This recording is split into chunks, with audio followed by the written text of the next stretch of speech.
Today I'm going to show you how to do piggyback braids. Often with a lot of hairstyles I like to first start by putting a part from ear to ear, separating the back of her head from the top of her head. And I'll do my more intricate style on the top, and then in the back I will just do either box braids or box twists, or maybe some straight down cornrows. Today I think I'm going to do box braids in the back, but first I will show you how I do the piggyback braids in the front. You can do these as your rows as wide or narrow as you want, just like with cornrows. The skinnier they are, the smaller they are, the longer it's going to take to put them in, but the longer they will last without getting fuzzy. But today I just feel like, for variety's sake, making them bigger. So I've only divided her hair into 6 rows going across. And so I'm going to start with this row up here in the middle. And what I'm going to do is I'm going to part her hair across the row,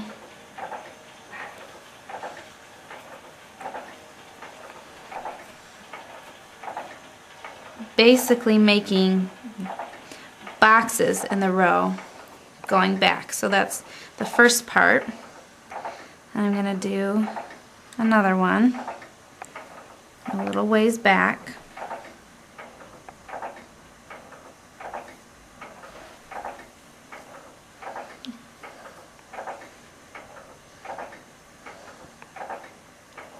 And when I have a straight part, I'm going to clip that out of the way. So I've made a box here and then a second box. I'm going to go back about the same distance so my boxes are even in size.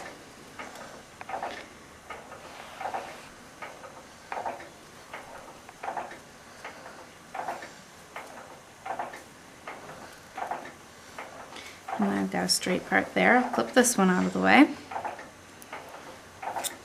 And then this will be my last box. You can kind of go back and adjust to see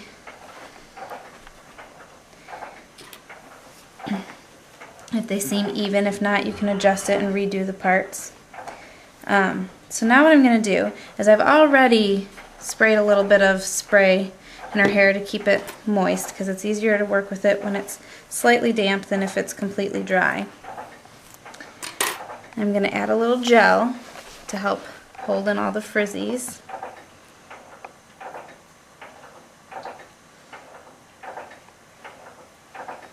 And work that all the way up through her hair.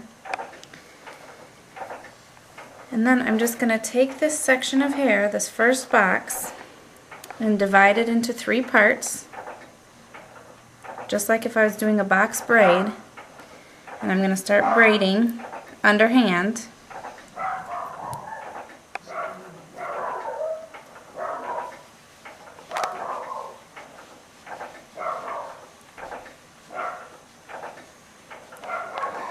And I'm going to do that to about halfway back in the next box. Once I've got that done, I'm going to set it aside. I'm going to take my next box, comb it through, put some gel on it,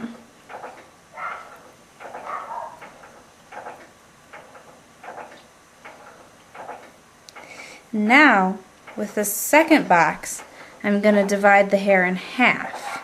So I'm going to split this box in half, so I've got a left side and a right side, and I'm going to lay the braid from the first box down in, I'm going to put it in between these two, and I'm going to cross them over top. That helps to give it a smooth transition, and then I'm just going to start braiding underhanded again.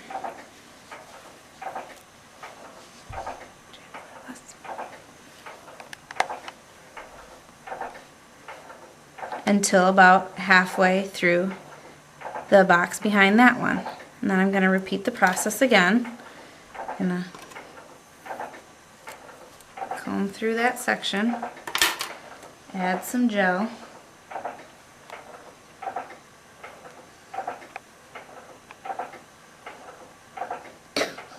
split the hair in half, And I've really found that by putting the braid down and crossing the two sides over top of it before I start braiding is what really helps the piggybacks to stay smooth and not get bumpy when you transition from one box to the next box.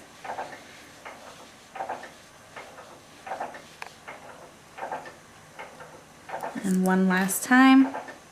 Now if you made your rows a lot skinnier than this, you would probably want to have a lot more boxes going back. Like if the row was half this wide, I'd probably have 8 boxes going back. And I'll put some pictures at the end of the video that show some smaller box braids, or piggyback braids, I mean.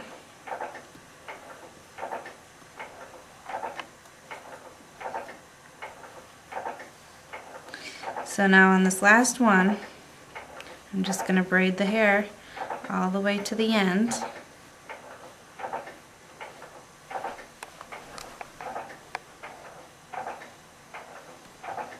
And this is also sort of like a way to do maybe a fake cornrow if you don't know how to cornrow yet and you want to do rows.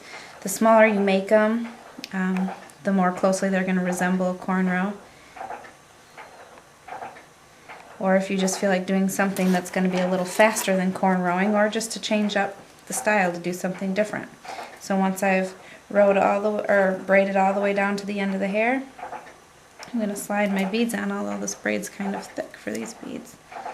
I need to pull the end out a little bit. There we go. Slide the beads on. Take one of my rubber bands. Gonna band on this last bead.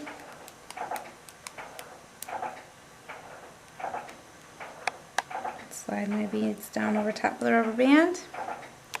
And that is piggyback braids. Okay, so now I finished doing all of the piggyback braids on the top, and I just wanted to show you that on the sides, because the length of her head here on the side is shorter than it is on the top, I could only do 3 sections. So you can just kind of play that by ear and part it off however makes sense, and everybody's head's shaped a little differently, so whatever works.